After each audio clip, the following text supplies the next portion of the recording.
জুলাই আন্দোলনের সময় হবিগঞ্জের বানিয়াচংয়ে পেশাগত দায়িত্ব পালন করতে গিয়ে নিহত হন স্থানীয় সাংবাদিক সোহেল আখুনজি। একমাত্র উপার্জনক্ষম ব্যক্তিকে হারিয়ে চরম আর্থিক সংকটে পড়েছে তার পরিবার।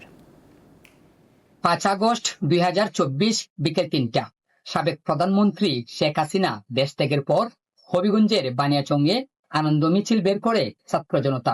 ঠিক তখনই পুলিশ বাধা দিলে শুরু হয় সংঘর্ষ। এতে পেশাগত দায়িত্ব পালন করতে গিয়ে নিহত হন স্থানীয় সাংবাদিক সোহেল আখুনজি।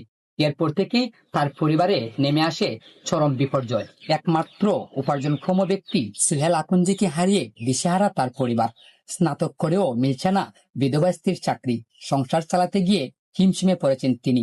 সন্তানদের পড়াশোনা এবং ভবিষ্যৎ গড়তে সরকারি চাকরির দাবি জানান তিনি।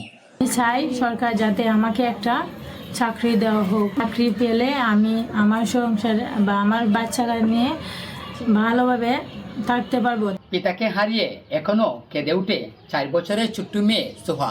ছবিতে প্রায়ই তাদের পিতাকে খুঁজে বেড়ায় 3 ভাই বোন।